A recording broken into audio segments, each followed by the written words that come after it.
Hello story lovers, welcome to Siri Vennela కథల ప్రపంచం. నేను మీ వెన్నెల. ఈ రోజు రావణ్ 27 ఎపిసోడ్. విజ్జు ఇచ్చిన మాటను నమ్మి విక్కీ ఫ్లైట్ మోడ్ లో పెట్టగానే మరో 10 నిమిషాల్లో అతని ఫ్లైట్ ఆకాశంలోకి ఎగిరింది. విక్కీ ఫోన్ కట్టవగానే విజ్జు ఫోన్ చూసుకుంటూ డిస్ప్లేలో ఉన్న వాళ్ళ అన్నయ్య పిక్ ని చూస్తూ, సారీ అన్నయ్య, నీకు చెప్పకుండా ఇంత దూరం వచ్చి తప్పు చేశానని విక్కీ ఫోటోకి కిస్ చేశాడు.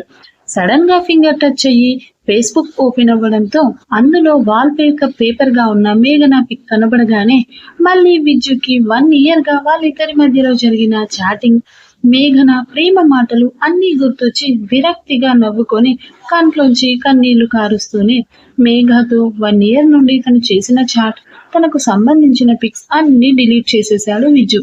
నీలాంటి దానికోసమా మా అన్నయ్యకు కనీసం మాట కూడా చెప్పకుండా ఇంత దూరం వచ్చాను. నీలాంటి దాన్ని నమ్మి ఫ్రెండ్ని కూడా దూరం చేసుకుందాం అనుకున్నాను అని అన్ని గుర్తు చేసుకుంటుంటే మేఘన తనని అంతకుముందు అవమానించడం, పోలీస్ కంప్లైంట్ ఇస్తా అని బెదిరించడం అన్ని గుర్తొచ్చి మళ్ళీ మనసంతా బాధగా మారిపోయింది విజ్జుకి. నిజమే, అన్నయ్య చెప్పింది నిజం. నీలాంటి దానికోసం నేను బాధపడడం కూడా తప్పే. చిచి, ఇక నుంచి నా జీవితంలో నీకు చోటు లేదు, ప్రేమ అన్న మాట అసలే లేదు అనుకుని ఫోన్లో మేఘన పిక్స్, చాట్స్, డీటెయిల్స్ అన్ని డిలీట్ చేసి ఫోన్ పాకెట్ లో పెట్టుకొని సడన్ గా వెనక్కి తిరగబోయే ముందు అతని చూపు కిందకు పడింది. అతను ఉన్న బాధలో ఇప్పుడు అతనికి అన్నయ్య ఓదార్పు అవసరం. దానికోసం వెంటనే ఫోన్ తీసి విక్కీ నెంబర్ కి కాల్ చేశాడు మళ్ళీ. కానీ విక్కీ ఫోన్ స్విచ్ ఆఫ్ వచ్చింది, ఫ్లైట్ మోడ్ లో ఉంది కాబట్టి. తలంతా నొప్పిగా భారంగా మారిపోతున్న అతనికి విక్కీ ఫోన్ స్విచ్ ఆఫ్ రావడం, కిందకు చూడగానే అక్కడ విక్కీ కనబడ్డాడు విజ్జుకి. అప్పటికి అతని తల విపరీతమైన నొప్పిని కలగజేస్తుంటే కళ్ళు బయర్లు కమ్ముతూ కళ్ళ ముందు ఫోన్ లో ఉన్న విక్కీ ఫోటో బ్లర్ గా కనిపించింది. కళ్ళు తిరుగుతున్నట్టుగా అనిపిస్తుంటే ఫోన్ లో ఉన్న పిక్ ని చూస్తూ, అన్నయ్య నువ్వేంటి కిందున్నావు అంటే నువ్వు వచ్చేసావా అని కిందికి చూశాడు మళ్ళీ విజ్జు. ఈసారి కింద కూడా అతనికి అన్ని మబ్బుగా కనిపిస్తున్నాయి. అన్నయ్య నాకు కళ్ళు తిరుగుతున్నాయి, తలంతా నొప్పిగా ఉంది అని అంటూనే మళ్ళీ కిందకి చూశాడు విజ్జు. అక్కడెవరూ కనపడలేదు. తనిప్పుడు 10 అంతస్తుల పైన ఉన్నాడు. కిందున్నవి నార్మల్ గానే బ్లర్ గా కనిపిస్తుంటే విజ్జుకి ఉన్న ప్రాబ్లం వల్ల ఇంకా ఎక్కువగా మబ్బుగా కనిపిస్తున్నాయి. అన్నయ్య నువ్వు వచ్చేసావా? లోపలికి వస్తున్నావా? నేను అక్కడికి వస్తున్నాను, ఆగు అంటూ వెనక్కి తిరగబోయిన విజ్జుకి అప్పటి వరకు కష్టంగా భారంగా మారిన తలను పట్టుకొని ఆపినా కానీ కళ్ళు పూర్తిగా మూసుకుపోతూ అతని హెల్త్ కండిషన్ అతనికి సహకరించక వెనక్కి తిరగబోయేవాడు అడుగుతుల్లి స్లిప్ అయ్యి కిందకి పడిపోయాడు. అంత పైనుండి కిందకు పడుతున్నాను అనే బాధ కన్నా అన్నయ్య దగ్గరికి వస్తున్నానే అనుకుంటున్న సంతోషమే ఆ విజ్జు కళ్ళల్లో ఎక్కువగా ఉంది ఆ క్షణం. ఒక్కసారిగా 10 అంతస్తుల పైనుండి దబ్బని కింద పడి నేలను కొట్టుకున్న అతని తల చర్మాన్ని చీల్చుకొని లోపలి నుండి రక్తం బయటకు చిమ్మించి కొట్టింది. పైనుంచి పడుతున్న అతను కళ్ళు తెరిచి అన్నయ్య కోసం ఎదురు చూస్తూ కింద పడ్డా కూడా అప్పుడు అతనికి నొప్పి తెలుస్తుంటే అన్నయ్య నొప్పిగా ఉంది అంటూనే స్పృహ కోల్పోయాడు. కానీ విచిత్రం, అప్పటికి కూడా అతని కళ్ళు మూతపడలేదు. ఎదురు చూస్తూనే ఉన్నాయి అతని అన్నయ్య రూపం కోసం ఆ కళ్ళు. గతాన్ని తలుచుకుంటున్న విక్రమ్కి ఒక్కసారిగా అన్నయ్య అన్న పిలుపు వినపడగానే కళ్ళు తెరిచి చుట్టూ చూస్తుంటే అప్పుడే ఫ్లైట్ ల్యాండింగ్ అయ్యి అనౌన్స్మెంట్ వినిపించింది అతని చెవులకి. బాధతో ఎర్రబడిన కళ్ళు గతమంతా కళ్ళకు కట్టినట్లు కళ్ళ ముందు కనబడగానే చివరిసారిగా మేఘన కొట్టిన దెబ్బ, తను అన్న మాటలు గుర్తొచ్చి కోపంతో ఉప్పొంగుతున్నాయి అతని మెడ నరాలు. అప్పటి వరకు ఏదో ఒక మూల మేఘన విషయంలో తను తప్పు చేశాడేమో అని అనుకున్న అతని ఆలోచన మళ్ళీ తమ్ముడు గురించి గుర్తుకు రాగానే, నేనే తప్పు చేయలేదు, అటువంటి అమ్మాయికి సరైన శిక్ష విధించాను. విజ్జు లాంటి వాడు ఇంకెవ్వరూ మోసపోకుండా తన జీవితం మీద కొట్టాను. ఇక నుండి అయినా గాని తన పిచ్చి పనులు ఆపేస్తుందేమో అని తనకు తాను సర్ది చెప్పుకుంటూ చివరిసారిగా వచ్చిన అనౌన్స్మెంట్ విని సీట్ బెల్ట్ ని సెట్ చేసుకుంటున్నాడు విక్రమ్. అతని ఎంత సర్ది చెప్పుకుందామనుకున్నా కానీ ఎందుకో ఆ నైట్ అలా జరిగాక తెల్లవారి మేఘన చూపు అతన్ని నిలువనీయకుండా ఉంది. మేఘ కళ్ళల్లో తన తప్పుకు శిక్ష అనుభవించాను అన్న భావన లేదు సరికదా, ఎందుకు నా జీవితాన్ని ఇలా అన్యాయం చేశావు అన్న బాధే కనిపించింది ఆ క్షణం విక్రమ్కి. కానీ అప్పుడు తను ఉన్న పరిస్థితుల్లో బెడ్ మీద అలా అచేతనంగా పడి ఉన్న ఆర్యన్ స్థానంలో అతనికి విజ్జుని కనిపిస్తుంటే ఆ పని చెయ్యక తప్పలేదు. పైగా విజ్జు చెప్పాడు తనని పోలీస్ స్టేషన్ కి వెళ్ళేట్టు చేసిందని, అది కూడా ఈవ్ టీజింగ్ కేస్ అని. సరిగ్గా ఆర్యన్ యాక్సిడెంట్ రోజు కూడా ఆర్యన్తో మేఘన మాట్లాడిన చివరి మాట ఈవ్ టీజింగ్ కేసు పెట్టి పోలీస్ కంప్లైంట్ ఇస్తానడం. పైగా అదే ఆర్యన్ విషయంలో మేఘనను నుండి వచ్చిన చివరి మాట. ఆ మాటే విక్రమ్ చెవిన కూడా పడింది ఆ రోజు. అసలు ఆర్యన్ ను చూసిన మొదటి రోజే ఆర్యన్ ఫేస్ లో విజ్జు కనిపించేవాడు విక్రమ్కి. అందుకనే ఆర్యన్ అంటే స్పెషల్ ఇంట్రెస్ట్ మొదలైంది అతనికి. అందుకనే ఎప్పుడు అతన్ని కనిపెట్టుకునే ఉండేవాడు. మేఘన పోలీస్ స్టేషన్ కి ఎంక్వైరీ కోసం వెళ్లిన రోజు కూడా విక్రమ్ ఆర్యన్ వాళ్ళ ఇంటి నుండే వస్తున్నాడు. ప్రతిరోజు ఒక నర్స్ ని తన వెంట పెట్టుకుని వెళ్లి మరి ఉదయం సాయంత్రం అతని హెల్త్ కండిషన్ చెక్ చేయించేవాడు. ఫస్ట్ యాక్సిడెంట్ అయిన టైంలో కూడా ఆర్యన్ ఏ రోజుకు ఆ రోజు హెల్త్ ఇంప్రూవ్మెంట్ తెలుసుకునేదాకా అతను ఏ పని మీద ఇంట్రెస్ట్ పెట్టలేకపోయేవాడు విక్రమ్. ఎక్కడ ఆర్యన్ కూడా మేఘన కోసం పిచ్చోడవుతాడో అన్న భయంతోనే మేఘనకి స్ట్రాంగ్ వార్నింగ్ కూడా ఇచ్చాడు ఆర్యన్ జోలికి వెళ్ళొద్దని. కానీ ఎవరెన్ని రకాలు ఆపినా కూడా ఫేట్ అనేది ఒకటి ఉంటుంది కదా, దాన్నెవరూ మార్చలేరు.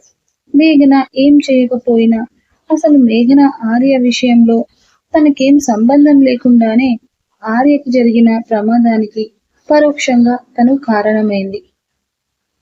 దానివల్లే విక్రమ్ దృష్టిలో ఆమె స్థానం మరింత కిందకి దిగజారింది. జరిగిన అన్యాయమే తరచి మెదడుని కలచి వేస్తుంటే లేదు నేనే తప్పు చేయలేదు అని తనకు తాను సర్ది చెప్పుకుని మేఘన అని నిర్దాక్షిణ్యంగా అలా వదిలేసి వచ్చేశాడు. ఇలా ఆలోచనలోకి ఉండగానే మరో 20 నిమిషాల్లో కాలిఫోర్నియా ఎయిర్పోర్ట్ లో ఫ్లైట్ ల్యాండ్ అయిపోయింది. తను వస్తున్నట్టు ముందుగానే ఇన్ఫార్మ్ చేయడంతో కారు వచ్చింది ఎయిర్పోర్ట్ కి అతన్ని పిక్ చేసుకోవడానికి. ఎయిర్పోర్ట్ నుండి బయటకు రాగానే ఆల్రెడీ అక్కడ వెయిట్ చేస్తున్న కారులో డైరెక్ట్ గా ఇంటికి వెళ్ళమని చెప్పాడు విక్రమ్. ఎయిర్పోర్ట్ నుండి వాళ్ళ ఇంటికి 40 నిమిషాల ప్రయాణం.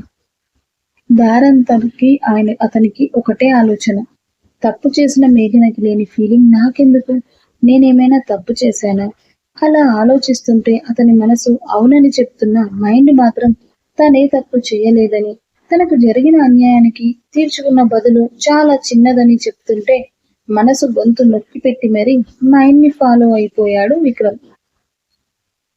అక్కడ ఇక ఆ ఆలోచనల నుండి తనను తాను బిజీ చేసుకోవాలని నిర్ణయించుకొని గత 3 నెలలుగా అతను అక్కడ లేనందుకు వర్క్ అంతా చాలా పెండింగ్ లో పడిపోవడంతో మేనేజర్ కి కాల్ చేసి తాను ఆఫీస్ కి వస్తున్నానని పెండింగ్ ఫైల్స్ అన్ని రెడీ చేసి పెట్టమన్నాడు విక్రమ్.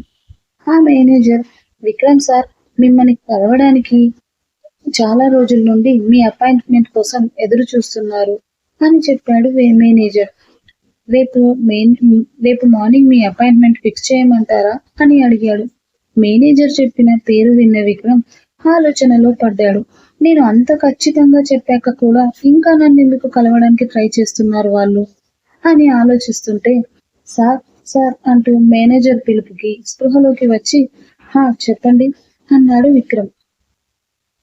అదే సార్ వాళ్ళకి మీ అపాయింట్మెంట్ అంటుంటే నో అక్కర్లేదు, నేనెవరిని కలవాలి అనుకోవట్లేదు అన్నాడు విక్కీ. కానీ సార్ వాళ్ళు మీ ఫోన్ నంబర్ అయినా అడుగుతున్నారు అని మెల్లిగా చెప్తుంటే విక్రమ్ సీరియస్ గా అక్కర్లేదని చెప్పానా, just do what I say అంటూ సీరియస్ గా చెప్పి ఫోన్ కట్ చేశాడు విక్రమ్. కాల్ కట్ చేశాక అసలు వాళ్ళు ఎందుకు కాల్ చేశారా అని ఆలోచిస్తూ ఉండగానే కార్ విక్రమ్ వాళ్ళింటికి కాంపౌండ్ లోకి వచ్చేసింది. కార్ దిగి ఇంట్లోకి వెళ్తున్న అతనికి ఇంతకు ముందు అదే ఇంట్లో తమ్ముడితో గడిపిన క్షణాలు, ఆ అల్లరి అంతా గుర్తొస్తుంటే మరోసారి మనసంతా భారంగా మారిపోయింది అతనికి. ఒకప్పుడు ఎంతో అల్లరిగా సంతోషంతో నవ్వులతో నిండిన ఆ ఇల్లు ఇప్పుడు శ్మశాన నిశ్శబ్దాన్ని తలపిస్తుంటే 3 నెలల తర్వాత మళ్ళీ ఆ ఇంట్లోకి అడుగు పెట్టాడు విక్రమ్.